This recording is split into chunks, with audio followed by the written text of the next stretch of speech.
Y hoy continuamos la serie a través del Evangelio de San Marcos, la cual yo tuve el privilegio de inaugurar, y luego hace varias semanas el hermano Fidias nos trajo los primeros 15 versículos del primer capítulo. Hoy estaré compartiendo con ustedes una reflexión acerca de los versículos del 16 al 20, y la semana siguiente el hermano Víctor Meléndez estará compartiendo con nosotros la palabra que le continúa. Una serie en la cual estamos dándole una vista panorámica al Evangelio según San Marcos, el Evangelio más corto, pero que tiene mucho que decir, mucho que enseñarnos.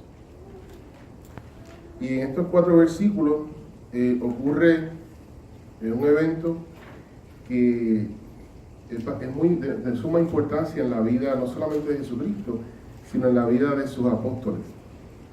Vamos a leer los 4 versículos y entonces comenzamos. Pero antes vamos a orar. Padre, que las palabras de mi boca, mis pensamientos, mis reflexiones sean de ti y no de mí. En el nombre de Jesucristo, para tu gloria. Amén. Dice así en Marcos capítulo 1, comenzando en el versículo 16. Andando junto al mar de Galilea, vio a Simón y a Andrés su hermano, que echaban la red en el mar, porque eran pescadores. Y les dijo Jesús: venid en pos de mí, y haré que seáis pescadores de hombres. Y dejando luego sus redes, le siguieron. Pasando de allí un poco más adelante, vio a Jacobo, hijo de Zebedeo, y a Juan su hermano, también ellos en la barca que remendaban las redes. Y luego los llamó, y dejando a su padre Zebedeo en la barca con los jornaleros, le siguieron. 4 versículos.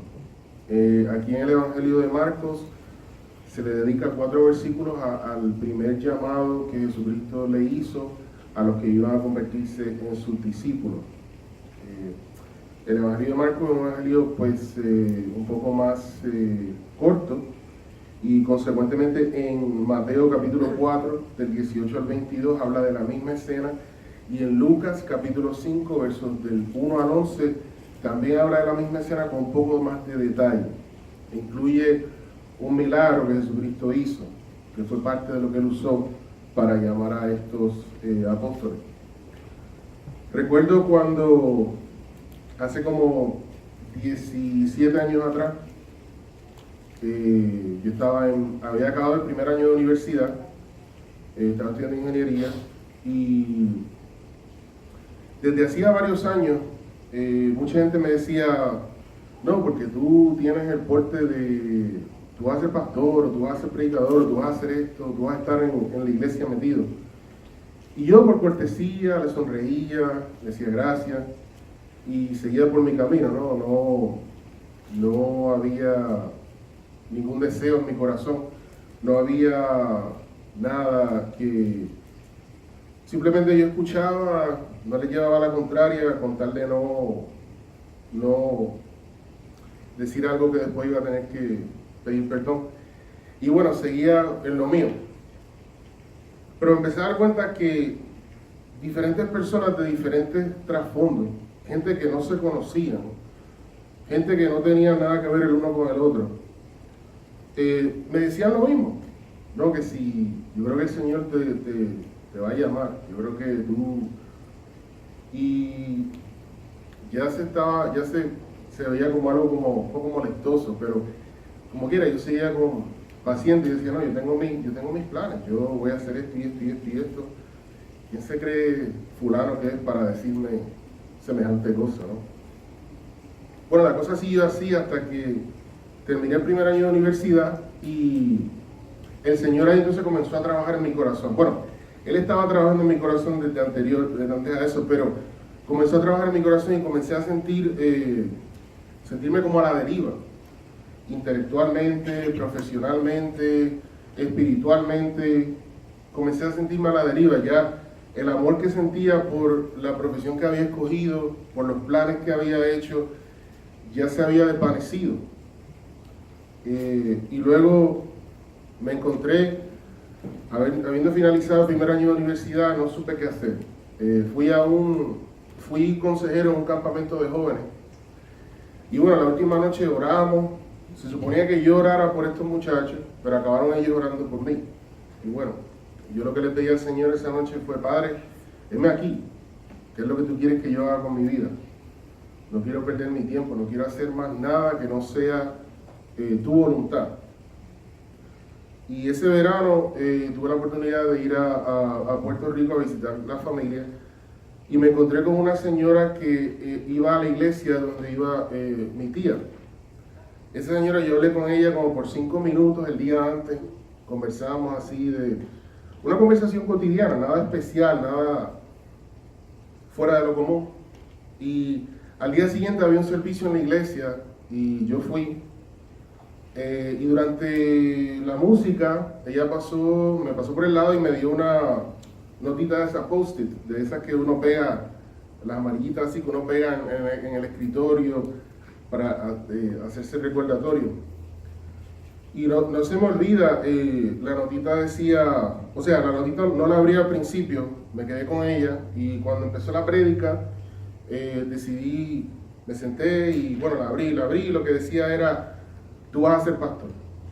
Y yo no sé, ahí no pienso que ocurrió nada sobrenatural. Simplemente la vi, la leí y dije, ok. Y me la puse en el bolsillo. Y eso fue todo. El Señor no se me apareció, el Señor no me habló en una voz que yo pudiera haber escuchado. Yo no vi una visión, nada. Simplemente ella era como la persona número 20 que yo de acabarla de conocer me había dicho tal cosa, y por alguna razón u otra el Señor escogió ese momento, y ya ahí de ahí en adelante no dudé más y torné mi vida hacia cumplir con ese llamado. Así de sencillo fue. Yo abrí la notita, decía eso, y yo dije, ok, gracias, Padre. Y me quedé con esa notita como por 10 años, después la perdí. Pero creo que fue para bien, porque si no la hubiese convertido en una reliquia o algo así. Pero bueno, el Señor usó ese momento, esa persona, nada, por lo menos a primera vista, nada súper especial, sino que usó eso y ya, y con eso, y lo que ha demostrado la veracidad de ese momento es lo que el Señor ha hecho en mi vida en los años a partir de ahí, ¿no? Pero quería compartir eso para demostrarles que de la manera que Jesucristo llamó a los apóstoles, a sus primeros apóstoles, fue bastante similar. Él les pasó y les dijo, tú, síganme. Él no, en el recuento de Lucas, aparece que ellos no habían recogido ninguno pescado la noche antes, y él les dice, vamos a salir de nuevo. Y Pedro les dice, pero es que no hemos cogido nada. ¿Y quién eres tú? Tú eres pescador, tú eres jefe aquí, y bueno, yo no vamos. Y yo, bueno, si tú lo dices, y fueron y recogieron hubo algo sobrenatural, pero después de ahí no dice más nada. Yo creo que vemos algo paralelo en nuestras vidas. El Señor a veces cuando nos llama, no nos llama de forma sobrenatural, pero sí Él ha estado trabajando en nosotros sobrenaturalmente durante todas nuestras vidas para llevarnos a ese momento. Es posible que hayamos tenido experiencias sobrenaturales antes de que el Señor nos llame, pero quizás cuando viene el llamado en sí, no hay nada especial, es solamente una confirmación de lo que ya, de la realidad que ya existía en nuestro interior, que el Señor había estado trabajando. Y quisiera compartir 3 observaciones sencillas de estos 4 versículos. La primera es que cuando Dios nos llama, Dios también nos equipa. O sea, cuando Dios nos llama, Él nos equipa. Y no solamente nos equipa después de habernos llamado, sino que nos ha estado equipando desde antes de habernos llamado.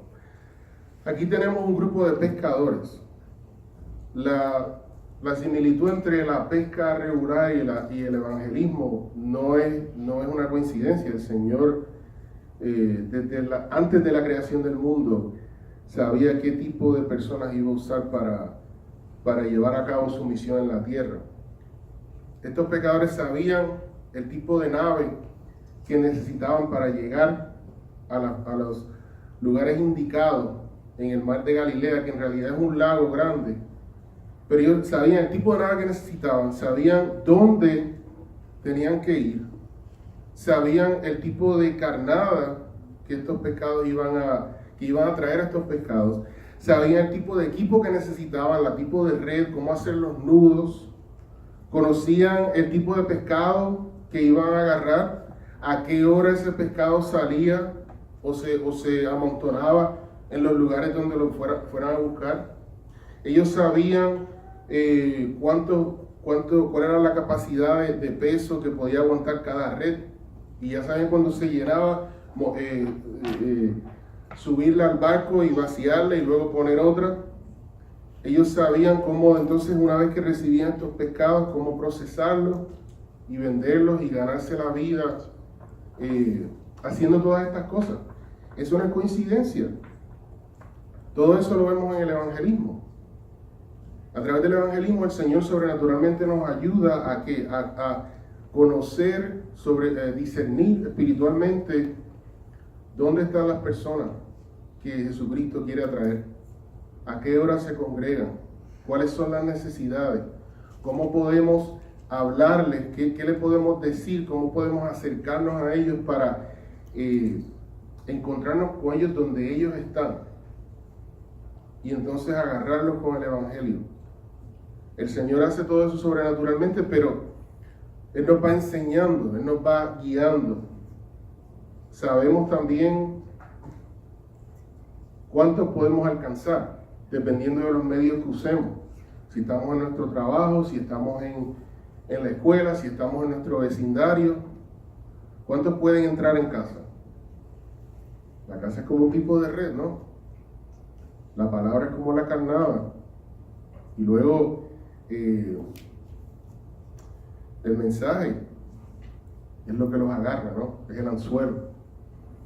Entonces, no es una coincidencia que el Señor haya escogido a estos pescadores para ser sus primeros portavoces aquí en la tierra, ¿no? Así que cuando Dios nos llama, Dios nos equipa. Tengamos en mente algo, hermano. Dios es un Dios eterno. ¿Qué quiere decir eso? Él no tiene principio y no tiene fin.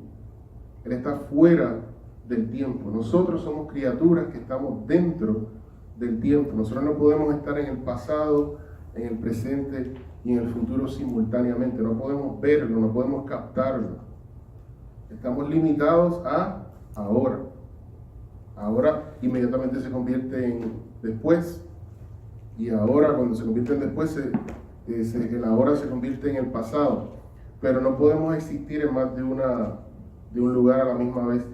¿A qué voy con eso? El Señor desde antes de la creación del mundo ya ve todo lo que ocurre, ya ve todas nuestras vidas. Como si fuera, no sé, los que editan videos saben de lo que estoy hablando. Cuando uno sube un video a YouTube, si usa un cierto programa, el video se divide en imágenes, está compuesto de imágenes de fotos. Y por cada movimiento que usted ve en un video, hay varias fotos que conllevan ese movimiento que usted ve, ¿no? Entonces, cuando uno está editando un video, uno ve todas las fotos, o en inglés le dicen frames, que componen ese video. De principio a fin, uno puede ir a cualquiera de ellas y ver lo que está pasando ahí. El Señor ve a nuestra vida más o menos de esa manera. Nosotros no podemos, pero Él sí. Y de acuerdo a eso, Él ya sabe quiénes somos, quiénes vamos a ser, quiénes éramos. Y Él sabe, de acuerdo a los dones que nos ha dado, cómo los vamos a usar y cómo entonces Él se va a gloriar a través del uso de esos dones. Otra observación que quisiera compartir es que Dios nos llama a todos. A veces pensamos que Dios solamente llama a los pastores y a los misioneros, ya qué sé yo, pero yo soy miembro de la iglesia tal y cual. Pero llamado, no, yo no tengo. Yo le sirvo al Señor. Hermano, Dios llama a todos. ¿Por qué? Porque Dios nos da dones espirituales y talentos a todos. Y si Él te da un don y un talento es porque algo quiere que hagas con ellos. Acompáñeme rápidamente a 1 Corintios capítulo 12.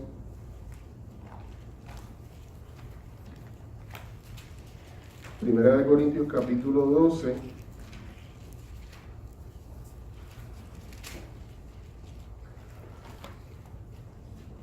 Y vamos a ir del verso 12 al 27 para que vean una ilustración que hace el apóstol Pablo acerca de cómo cada cual puede funcionar dentro del contexto de la iglesia. Y dice así en 1 Corintios capítulo 12, comenzando del versículo 12. Porque así como el cuerpo es uno y tiene muchos miembros, pero todos los miembros del cuerpo, siendo muchos, son un solo cuerpo, así también Cristo. O sea, nosotros colectivamente somos el cuerpo que conforma la Iglesia Bautista Palabra de Vida, pero cada uno de nosotros es un miembro, un órgano, una extremadura, algo que compone el cuerpo y que tenemos nuestra propia función.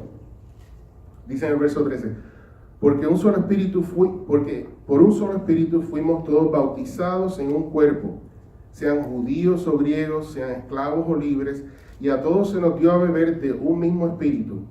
Además, el cuerpo no es un solo miembro, sino muchos. Si dijere el pie, ¿por qué no soy la mano? Porque no soy la mano, no soy del cuerpo. Por eso no será del cuerpo. Y si dijere la oreja, porque no soy ojo, no soy del cuerpo. Por eso no será del cuerpo. No todos podemos ser los ojos, hermano, no todos podemos ser las manos, no todos podemos ser los dedos de la mano. Pero si alguno de ustedes es el dedo gordo del pie, bueno, es bien difícil mantener el balance sin tener el dedo gordo del pie. No sé si sabían eso. Y a las personas que le han tenido que amputar el dedo gordo del pie se les hace muy difícil caminar. Porque parte del propósito de ese dedo es mantener nuestro balance cuando estamos caminando. Eso es un ejemplo, ¿no? Cada cual tiene su función, cada cual tiene su importancia. No piense que porque no esté aquí o porque no esté ahí, o porque no esté ahí o donde sea, que su función, su labor en esta iglesia no tiene valor. Al contrario, es tan esencial como el que está aquí. No piense que porque no tenga tanta visibilidad o porque no tenga la gente no lo reconozca tanto, que no tiene tanta importancia. Continúa. Si todo el cuerpo fuese ojo, ¿dónde estaría el oído? No todos podemos ser la misma cosa. Si todo fuese oído, ¿dónde estaría el olfato? Mas ahora Dios ha colocado los miembros, cada uno de ellos en el cuerpo como Él quiso. Porque si todos fueran un solo miembro, ¿dónde estaría el cuerpo? El Señor nos ha hecho a cada uno diferentes, a cada uno únicos, con dones y talentos diferentes para cumplir con el propósito que Él nos ha dado. Pero ahora son muchos los miembros, pero el cuerpo es uno solo. Ni el ojo puede decir a la mano, no te necesito, ni tampoco la cabeza a los pies, no tengo necesidad de vosotros. Antes bien, los miembros del cuerpo que parecen más débiles son los más necesarios. Eso hay que leerlo de nuevo porque es de suma importancia. Los miembros del cuerpo que parecen más débiles son los más necesarios.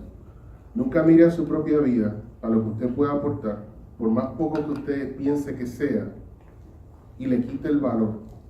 Si usted está aquí, si usted está aportando con los dones que el Señor le ha dado, usted es tan esencial para esta obra como cualquiera que esté aquí, como cualquiera que dé la cara por esta iglesia.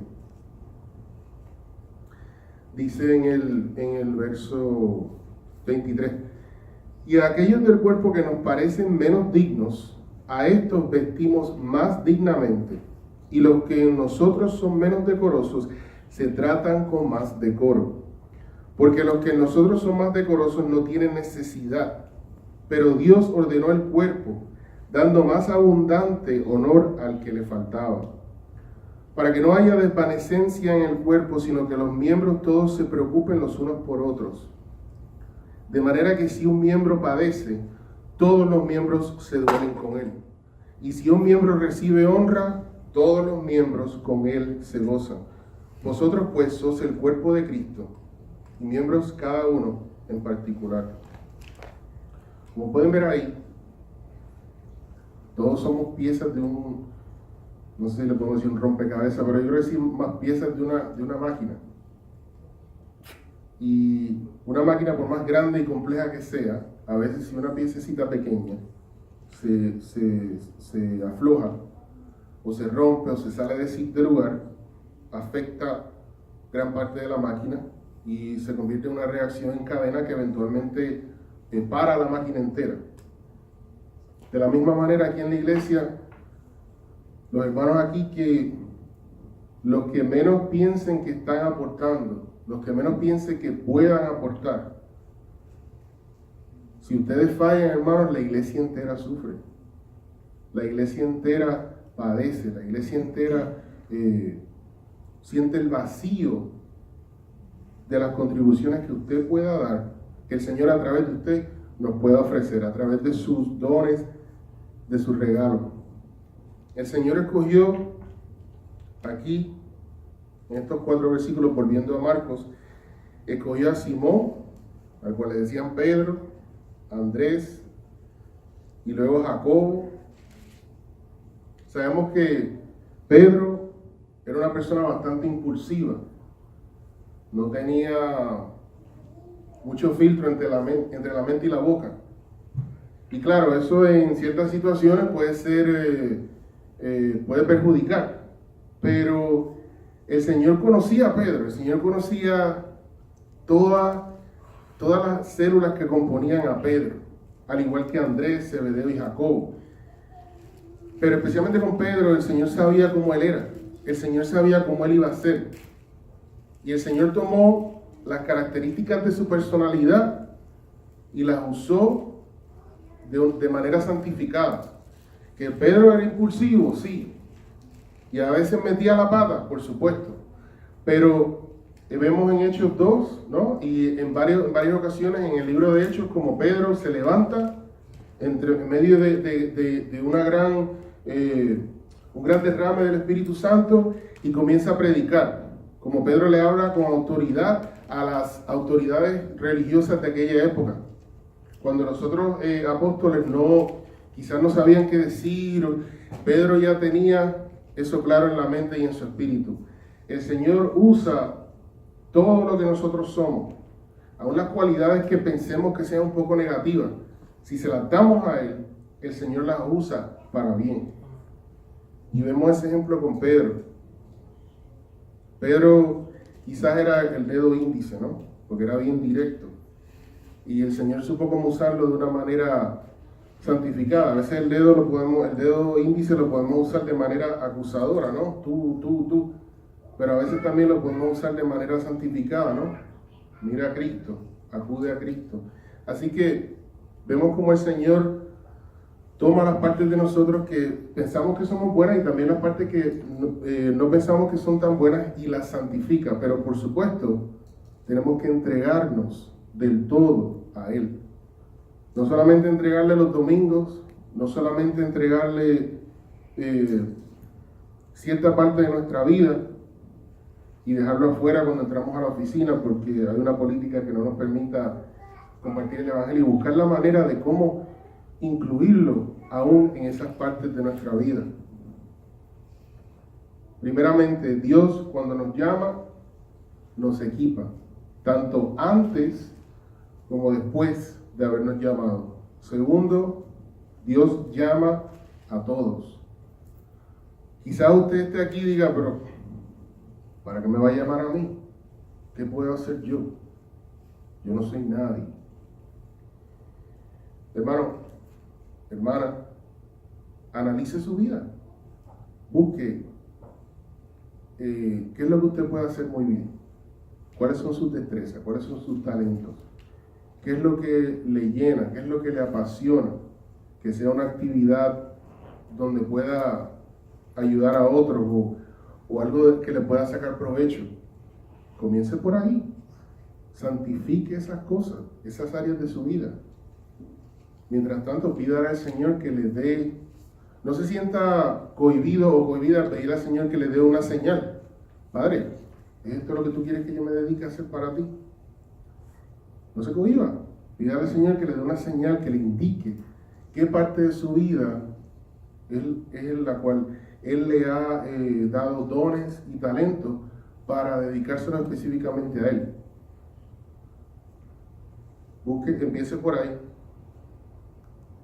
La tercera observación que quisiera compartir en esta mañana es que cuando Dios nos llama, Él revela nuestra razón de ser. Cuando Él nos llama, Él nos revela nuestra razón de ser. No importa a qué nos dediquemos, no importa la carrera o el oficio de nuestros sueños. Cuando el Señor nos llama, yo le garantizo que a eso que Él le ha llamado es en lo que usted se va a sentir más feliz, más contento y donde se va a llenar más que haciendo cualquier otra cosa. Es posible que no esté destinado o destinada a vivir de eso, pero mientras usted busque dedicarse a eso, primero que a cualquier otra cosa, el Señor le va a bendecir, el Señor le va a llenar, el Señor le va a demostrar el propósito para el cual usted fue creado. Y cuando uno está, le digo por experiencia, cuando uno está en medio de eso, hermanos, hermanas, el estrés es como que, no digo que no existe, pero es como un estrés bueno. No, estoy cansado, estoy cansada, qué día más agotador, pero uno está listo para el otro día para volver, porque uno ve que en lo que está involucrado, lo que está haciendo, es algo que tiene consecuencias y es algo que tiene ganancias eternas. Más allá del, como dice, el bottom line de la corporación en la que estás trabajando, más allá de tu propio negocio, si es que tienes uno, más allá de tu cuenta de banco, tu estatus social, si estás involucrado o involucrada, cuando estás trabajando para las cosas del Señor, la cuenta de Él no la vas a encontrar en un website de ningún banco, está en el cielo. Y lo que sea que el interés espiritual que se pueda acumular está allá. Y ese cuenta más que cualquier otro que podamos tener aquí. Ojalá y bueno, Dios quiera que todos algún día podamos encontrar la manera de vivir para Él exclusivamente y de ganarnos la vida haciendo eso. Pero mientras no sea así, no hay problema. Solamente que Él nos dirija a cómo dedicarle más tiempo y que Él supla las necesidades que vengan. Y este versículo se ha repetido muchas veces, ¿no? Mateo 6:33, buscar primero el reino de Dios y su justicia y todas las demás cosas serán añadidas. ¿Qué son esas cosas? ¿Qué vamos a comer? ¿Dónde vamos a dormir? Se puede incluir qué carro vamos a manejar, qué ropa nos vamos a poner. Se enfermó mi madre en mi país, tengo que ir a verla, ¿cómo voy a pagar el pasaje? Todo eso pienso yo que está incluido en esas cosas si es que buscamos primeramente de Él. Y respondemos de la misma manera que respondieron estos apóstoles, ¿no? Ok, me voy, dejo todo lo que tengo, dejo a mi familia, dejo todo esto y me voy con Jesucristo. Así que cuando Dios nos llama, Él revela nuestra razón de ser. Si no embarcamos todo lo que tenemos en ese momento, todo lo que somos, en dirección a Él, bueno, entonces seremos como un barco a la deriva, ¿no? Cuando el Señor nos revela su voluntad para nuestra vida, el llamado que Él tiene para nosotros específicamente, es como estar en un barco de noche sin que se vea, con el cielo lleno de nubes. Así que no se pueden ver las estrellas, no se puede navegar, no sabes dónde estás. Pero de pronto se aparece una estrella, va a decir la estrella norte, o la estrella polar, creo que le dicen. Y bueno, ya sabes para dónde ir. Pero tú sigues en control del timón del barco. Si tú decides, bueno, no, para allá no, vas a seguir a la deriva. Entonces, al igual que estos apóstoles, cuando se nos presente qué es lo que el Señor quiere que hagamos con nuestras vidas, si quiere que nos quedemos donde estemos y santifiquemos ese tiempo, santifiquemos esa destreza, bien. Si Él quiere que hagamos una vuelta así de 180 grados, bien también. Él equipa, Él llama y Él equipa. Desde antes y después. Él nos llama a todos. Y cuando nos llama, nos revela nuestra razón de ser. Y cuando sabemos cuál es nuestra razón de ser, cuando podemos identificar si somos el ojo, o el dedo, o la uña, o parte del pelo, entonces ya sabemos cómo es que Él quiere que nosotros funcionemos dentro de su cuerpo, cómo es que Él quiere que nosotros funcionemos dentro de la iglesia. Y entonces podemos contribuir, brindarle gloria, recibir bendición, bendecir a otro y recibir gozo por todas esas cosas, ¿no? Son solamente 4 versículos aquí en Marcos, pero acaparan una parte del texto bien importante, porque es el puente que une el principio del ministerio de Jesucristo, en los versículos 14 y 15, con el resto del ministerio. Se unen estos apóstoles a Jesucristo y comienza el ministerio milagroso, donde Jesucristo, a través de estos apóstoles y enfrente de ellos también, demuestra quién Él es. O sea, al principio quizás no es fácil, pero cuando vamos poco a poco santificando nuestra vida, nuestros talentos, nuestro tiempo, nuestros recursos para el Señor, entonces ahí yo creo que comenzaremos a ver más bendiciones de lo que nosotros nos podamos imaginar. Y no me estoy refiriendo a dinero necesariamente, no me estoy refiriendo a salud o amor o lo que sea, sino que van a ser bendiciones que van a trascender las circunstancias. Sí, puede que el Señor traiga más recursos económicos, una casa más grande y más cómoda, un mejor trabajo. Pero no importa, eso no es lo importante es que el Señor nos va a bendecir. Estos apóstoles no tenían dónde descansar la cabeza durante el tiempo que estuvieron con Jesucristo, y casi todos, menos Juan, sufrieron muertes violentas. Así que ni el Señor, ni la palabra, ni yo le voy a garantizar, como dice, un happy ending. Pero sí les puedo garantizar que cuando vivimos para el Señor es cuando encontramos el mayor gozo, cuando verdaderamente el Señor nos llena el espíritu, el alma, cuando verdaderamente vemos cosas grandes que el Señor hace enfrente de nosotros y a través de nosotros. Cosas que, les digo, no nos podemos imaginar. Vivimos en un país donde el Señor a veces no se manifiesta sobrenaturalmente como lo hace en otros lugares, porque la gente no le hace caso. Pero yo que he estado en otros lugares lo he podido ver. Cosas que el Señor hace que uno dice, wow, si el pueblo del Señor allá se inclinara un poquito más hacia Él, quizás Él podría entonces orar de esta manera. Vamos a orar. Padre, tenemos muchos ídolos en nuestra vida. Tú sabes quiénes son, tú sabes cuáles son. Yo te pido, Padre, que tú nos ayudes a identificarlos y que nos des la fortaleza sobrenatural que necesitamos para poder crucificarlos, Padre. Todo lo que sea que se meta entre medio de nosotros, de donde estamos ahora y de donde tú quieres que estemos, de donde estamos ahora y de donde tú nos estás señalando, Padre, que todo eso en el nombre de Jesucristo sea sacado del medio, sea extirpado, sea arraigado, sea disuelto, sea quemado, sea eliminado. Padre, que todos los que estamos aquí conozcamos el gozo que estos apóstoles sintieron cuando se fueron dando cuenta de que a pesar de que dejaron todo atrás para seguir a Jesucristo, valió la pena.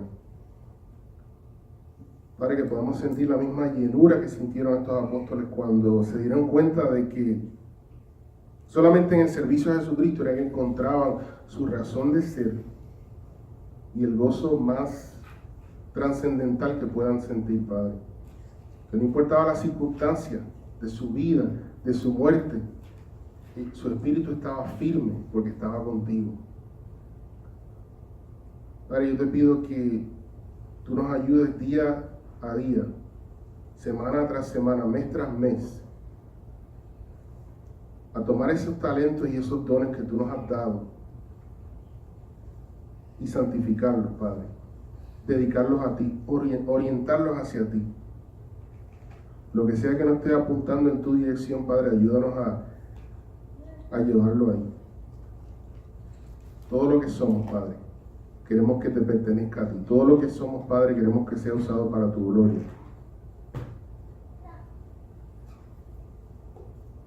Para tu gloria en nuestros hogares, para tu gloria aquí en la iglesia y para tu gloria en la sociedad.